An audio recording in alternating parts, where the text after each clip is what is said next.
नमः नमः शिष्वा अहम लालमोहर प्रसाद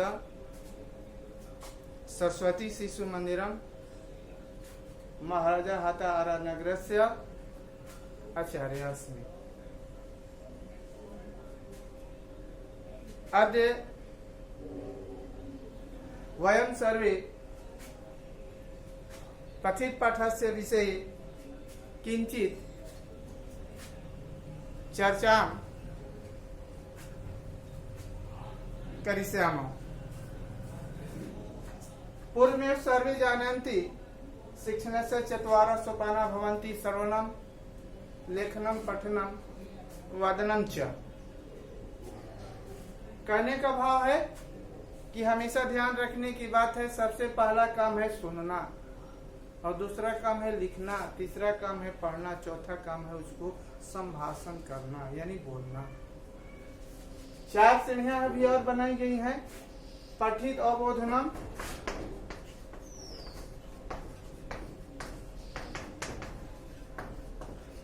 दूसरा है इसमें कि अपठित अवबोधनम,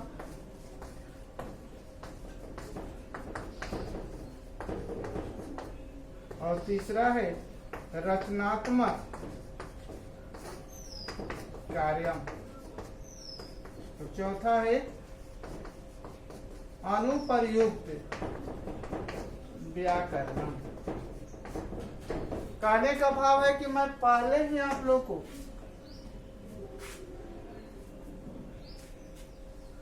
सूचित कर चुका हूं कि पठित अवबोधन में पाठ पुस्तक से संबंधित प्रश्न आते हैं, कहानी, घटनाक्रम, प्रश्न निर्माण आदि। और पठित कोई गद्यांश जिसके बारे में एक पदे न उत्तरक, पूर्णवाक्येन उत्तरक, उचितम शीर्षकम ददातु, भाषी कार्यम, क्रियापदे, कर्तृपदम, चयनम। रचनात्मक कार्य में 3 प्रश्न आ रहे हैं, पत्र लेखनम, चित्राधारित वाक्यम, और एक जोड़ दिया गया है लकाराधारितम अनुवाद। चौथा है इसमें अनुप्रयुक्त व्याकरणम, यानी इसमें व्याकरण जिसका अंग्रेजी शब्द है ग्रामर, जो अडिग होता है। जैसे द अर्थ इज राउंड, अडिग है, सूरज गोल है, यानी कहने के मतलब यहाँ द अर्थ इज राउंड, पृथ्वी गोल है। तो आदि वयं सर्वे पठित पाठस्य विषये निर्धारितम द्वितीय पाठे बुद्धि बलवती सदा। बुद्धिमती शब्द से क्या अर्थ? शक्तिशाली,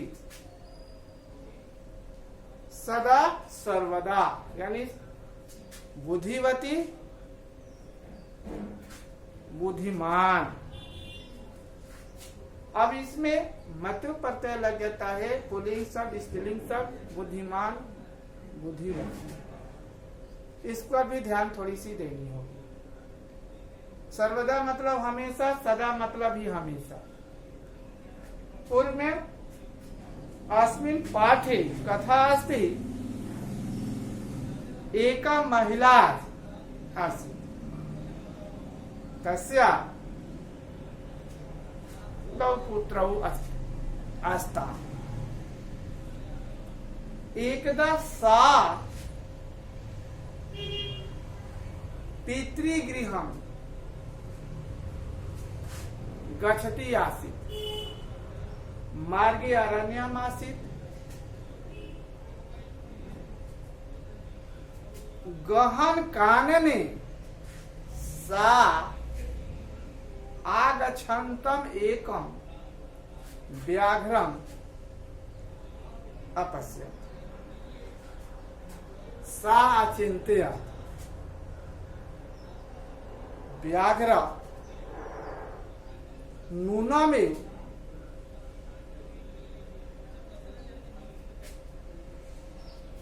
हनिष्यामि। अतः कथम रक्षणीय सा स्वचातुर्येन किंचित उपायम अचिंत्य। सा पुत्र उच्चपेटया दत्वा कथयत् हया जुवाम व्याघ्रम खादितवन्तौ अस्थ। अधुना केवलम एकः व्याघ्रः अस्ति। व्याघ्रं खादितुं परस्परं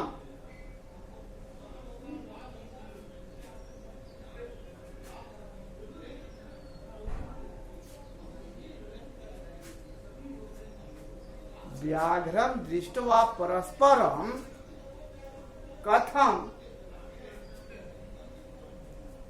कोलाहलं कुरुता।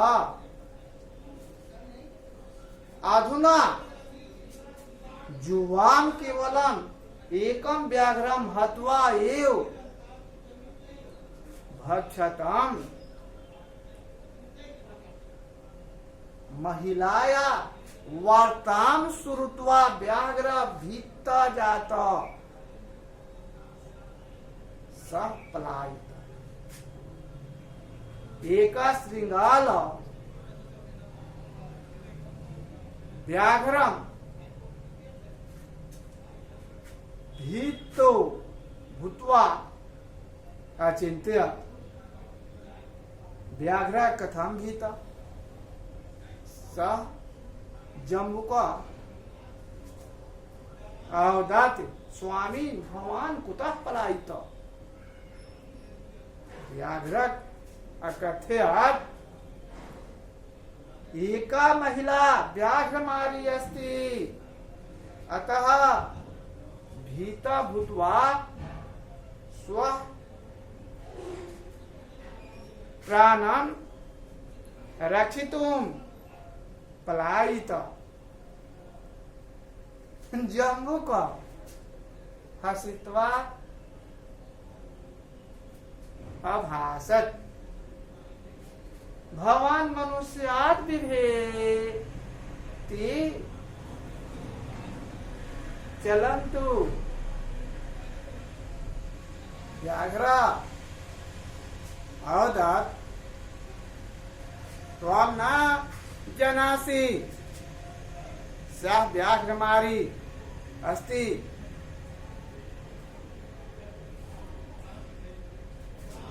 अन्ते सः जम्बुक व्याघ्रं नीत्वा अचलत्। महिला व्याघ्रेण सह जम्बुकम् आगच्छन्तं दृष्ट्वा अचिन्तयत्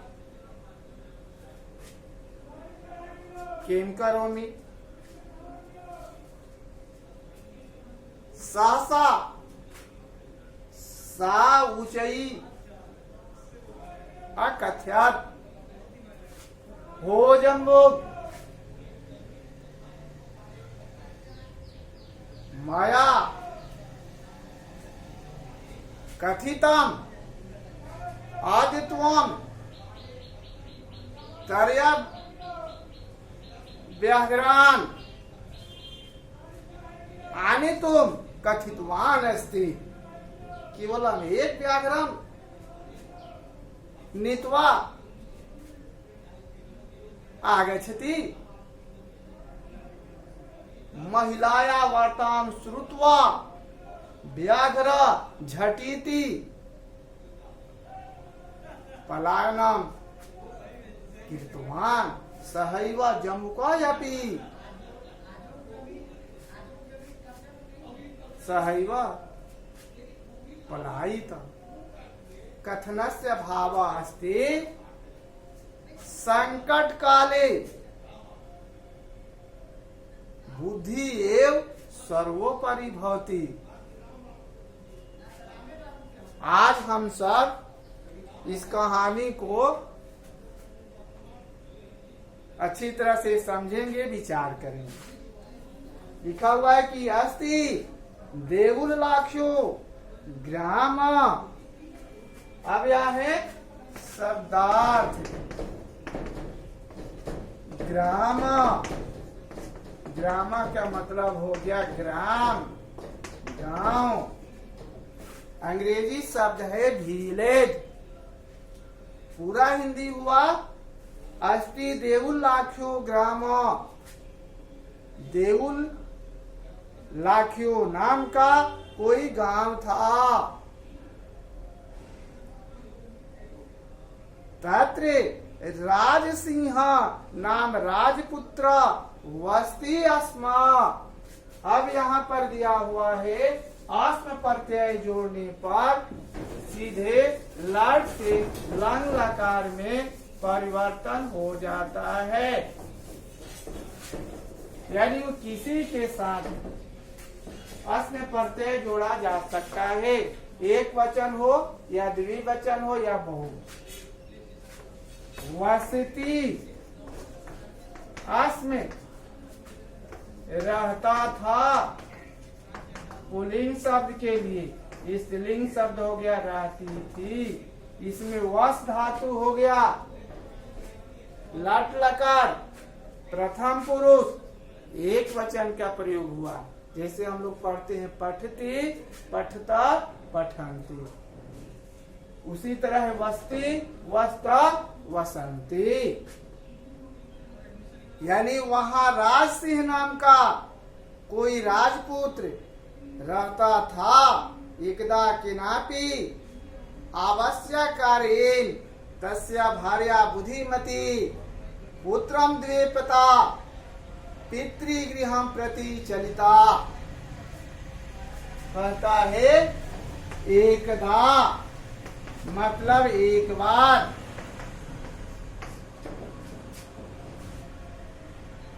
केनापि किसी के द्वारा,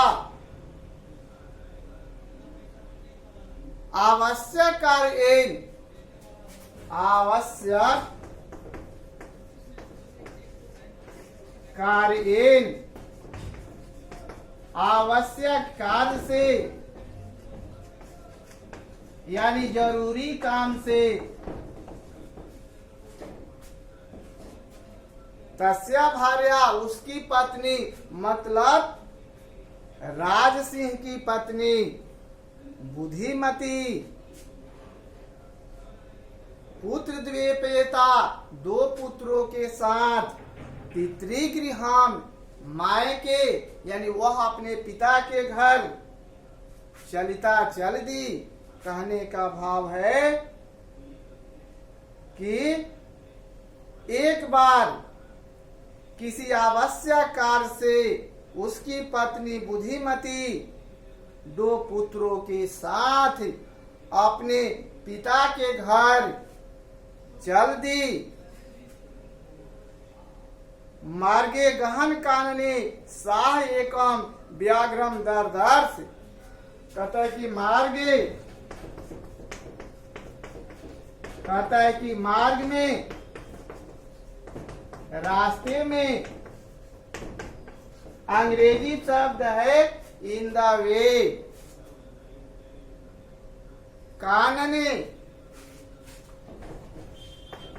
मतलब होता है जंगल में। इसी का पर्याय हो गया अरण्य, जंगल में। वाने जंगल में।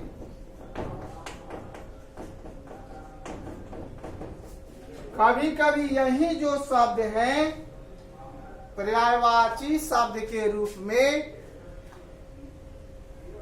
बोर्ड परीक्षा में पूछे जाते हैं। इसलिए ये जो रेखांकित पद वाले शब्द मिलते हैं उस पर अधिक नजर रखने की जरूरत है। कहता है कि मार्गे गहन कानने साह एकम व्याघ्रम दर्दर्श। कहता है कि रास्ते में घने जंगल में उसने एक बाघ देखा। सा व्याघ्रम आगच्छन्तम् दृष्ट्वा धृष्ट्यार्थ पुत्रौ चपेटया प्रहृत्य जगात् कथम कर्कशो व्याघ्रम भक्षणाय कलहम कुरुथ। कहता है कि दृष्टवा, अब शब्द आया है दृष्टवा, इसमें कत्वा प्रत्यय जुट गया।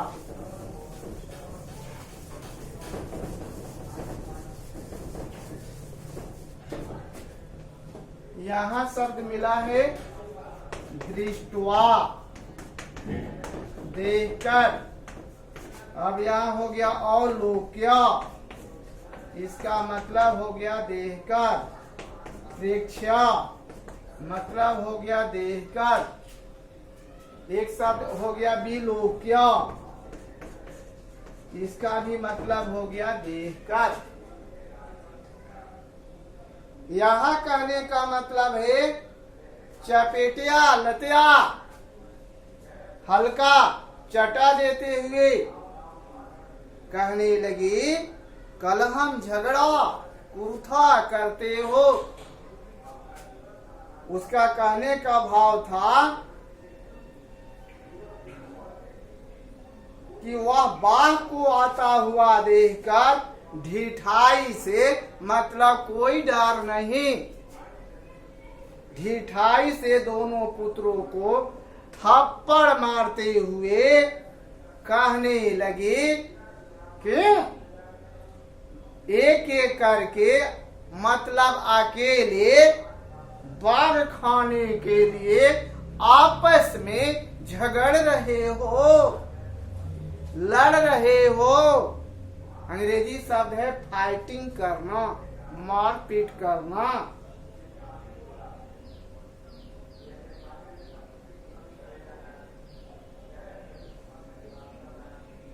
अयम एकस्त भिज्या भुज्यताम पश्चात अन्यो द्वितीय कश्चित लक्ष्यते इति श्रुत्वा व्याघ्रमारी किंचित इति मत्वा व्याघ्रो भयाकुरुतो नष्ट। अब यह है मतवा, मतलब मानकर।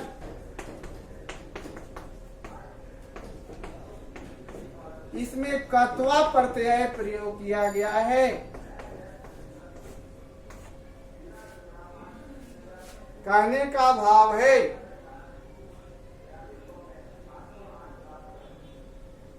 कि बाद में अगर दूसरा बाघ मिलेगा तो देखा जाएगा, अभी एक ही बाघ मारकर खाओ। यह सुनकर वह बाघ सोचने लगा कि यह जो महिला है बाघ मारने वाली है। ऐसा मानकर भय से व्याकुल होकर वह जो बाघ था पलायन कर गया, मतलब भाग गया।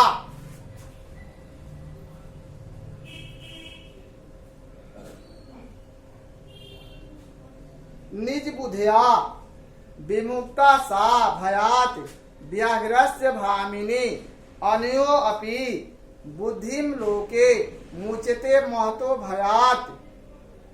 निज बुधिया, अपनी बुद्धि से विमुक्ता विमुक्त हो गई। व्याघ्रस्य, यहाँ शब्द एक आया व्याघ्रस्य, बाघ की। बालकस्य, बालक का, बालक के।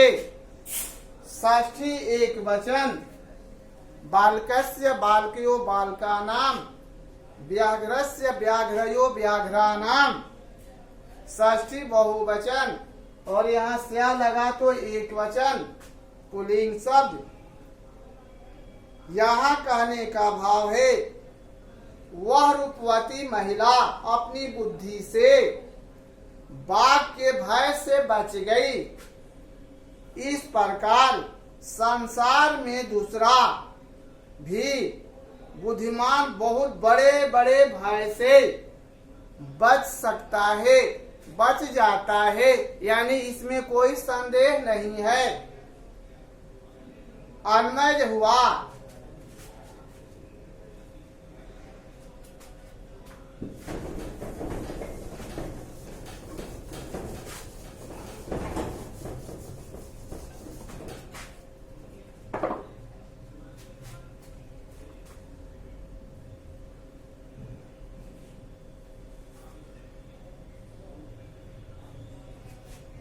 निज बुद्धिया विमुक्ता सा भयात व्याघ्रस्य भामिनी अन्योपि बुद्धि लोके मुचते महतो भयात।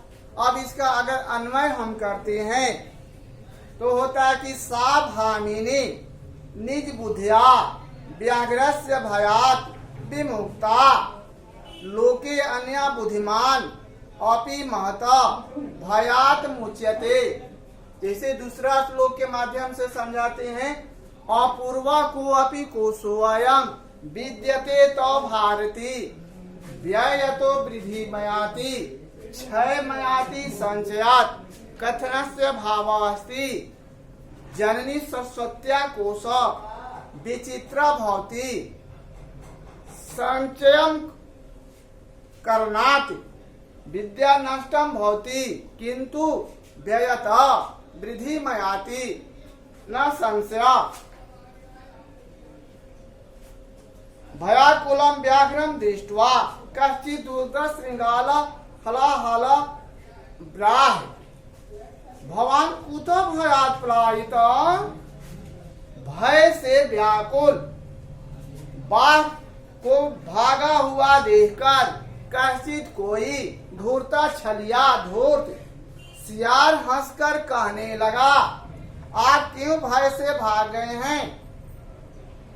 बाघ कहते, गज गज जम्बुक त्वम अपि किश्चित गुण प्रदेशन। अब यहाँ एक शब्द आया है गज, मतलब जाओ, जाइए। ये लोट लकार मध्यम पुरुष एक वचन आज्ञा सूचक में प्रयोग होता है। इसका कर्ता जो है निश्चित है, त्वम के साथ लागू होता है, यानी इसका कर्ता जो है त्वम छुपा हुआ रहता है। जैसे दो ब्रैकेट के बीच में गुना का चिन्ह छिपा हुआ रहता है, किसी भी संख्या के पहले प्लस का चिन्ह छिपा हुआ है। कहने का भाव है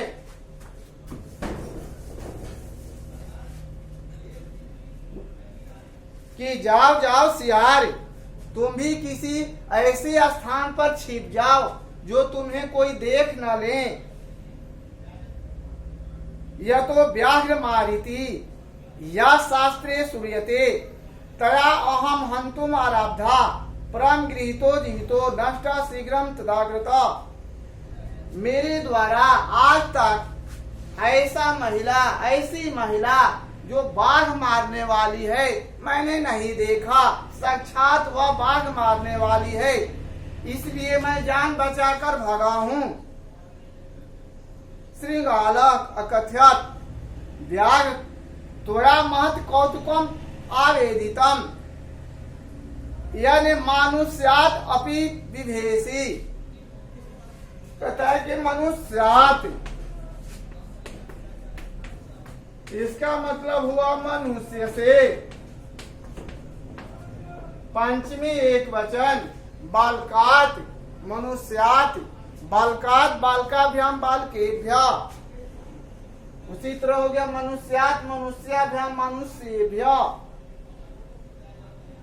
हे बाघ, तुम्हारे द्वारा विचित्र जिज्ञासा हो रही है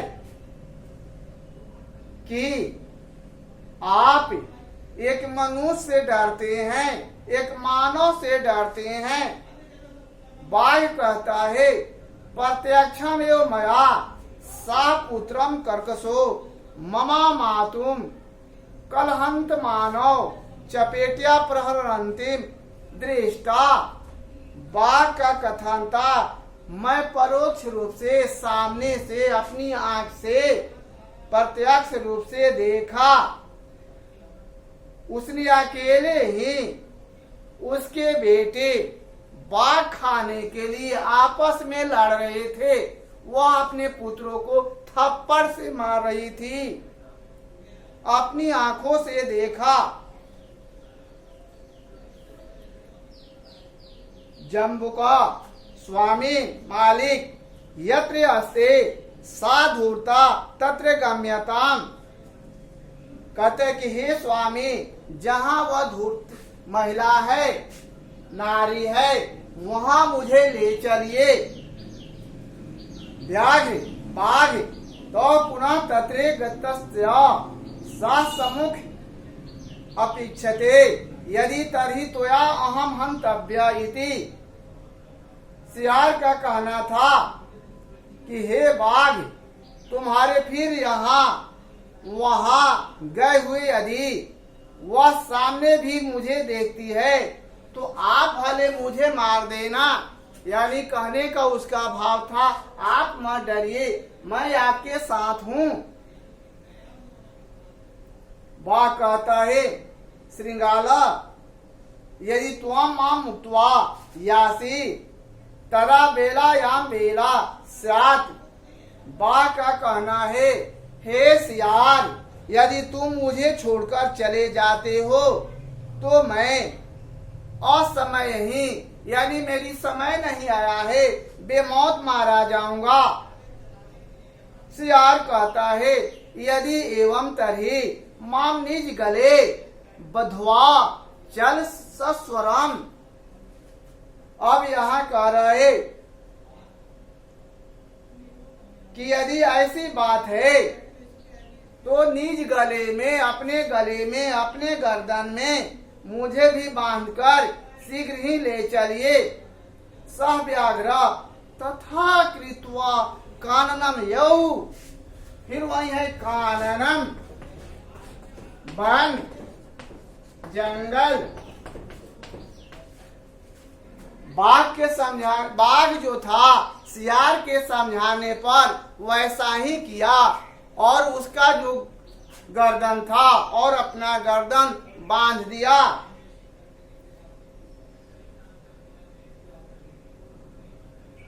श्रृंगालेना सहितम पुनः यान्तम व्याघ्रम दूरात् दृष्ट्वा बुद्धिमती चिंतवती जम्बू कृतो सहाद व्याघ्रात् कथम उच्यताम। अब कहता श्रृंगालेना, श्रृंगालेना बालक शब्द का रूप चलाते हैं बाल के, तो यहाँ कहते सियार द्वारा, सियार से।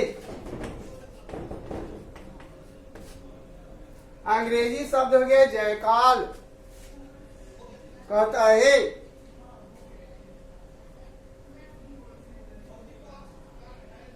वह बाघ वैसा ही करके जंगल में गया और सियार के साथ फिर बाघ को दूर से आते हुए देखकर वह बुद्धिमती जो महिला थी सोचने लगी। प्रत्युमनितमती सह जम्बुक अक्षमन्या अंगुल्या तर्जनम उवाच। सियार के द्वारा बढ़ाए हुए उत्साह से बाघ से कैसे बचा जाए, परंतु वह बुद्धिमती जो थी तुरंत सियार को दुत्कारते हुए, डांटते हुए, अंगुली से इशारा करते हुए, धमकाते हुए कहने लगी, डांटने लगी, रे रे धूर्त, रे रे धूर्त, त्वया दत्ता मह्यम व्याघ्रतर्यम पुरा विश्वासस्य ययम कामन्यम कथम यासि यदा अधुना इति उक्त्वा धाविता तूर्णम व्याघ्रमारी भयंकरा व्याघ्रो अपि सहसा नष्ट गलबद्ध श्रृंगालकः। कहते रे सियार, रे जम्बू, तुमने वादा किया था कि 3 बाघ लाएंगे। तुमने मुझसे वादा किया कि 3 बाघ लाएंगे और आज विश्वास दिलाकर सिर्फ 1 बाघ लेकर आ रहे हो।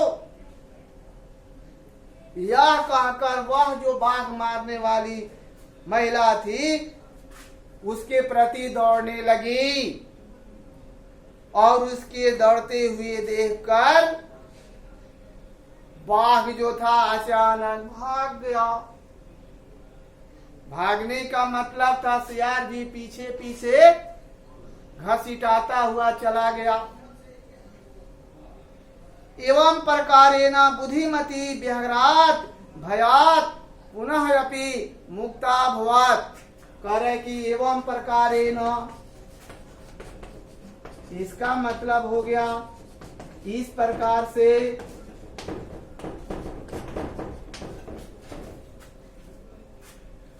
कहता है कि इस प्रकार से वह बुद्धिमती जो थी महिला बाघ से उत्पन्न भय को फिर से मुक्त हो गई, यानी बाघ को अपने बुद्धि से भगा दी। अतः ये उच्यते बुद्धि बलवती तन्वी सर्व कार्येषु सर्वदा। कहने का भाव है कि हे कोमल अंगों वाली नारी, आप इतनी महान है, इतनी बुद्धिमान है कि आप अपने बुद्धि से अपना काम निकाल ली, संकट से अपने को बचा ली। इसलिए बुद्धि जो होती है हमेशा बलवती होती है अर्थात शक्तिशाली होती है। यहाँ अन्वय है हे तन्वी सर्वदा सर्व कार्येषु बुद्धि बलवती। कहने का भाव है यस्य पार्श्वे बुद्धि तस्य पार्श्वे बलम भवति इति श्री। यानी जिसके पास बुद्धि होती है उसके पास बल होती है, इसमें कोई शक नहीं। जैसा कि आप लोग पिछले वर्ग में बाघ और खरगोश की कहानी सुन चुके हैं कि किस तरह से खरगोश अपने बुद्धि से उस शेर को कुएं में गिरा देता है और अपनी जान बचाता है और पूरे वनवासियों को भी, जंगल में रहने वाले जीवों की भी रक्षा करता है। इसीलिए प्रसिद्ध है बुद्धि यस्य बलम तस्य, जिसके पास बुद्धि है उसके पास बल है। गृह कार्यम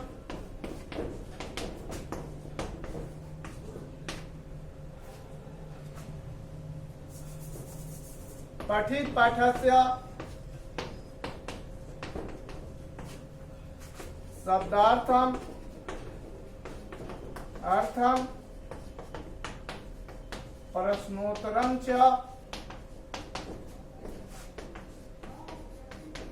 लिखन्तु अभ्यासम कुर्वन्तु।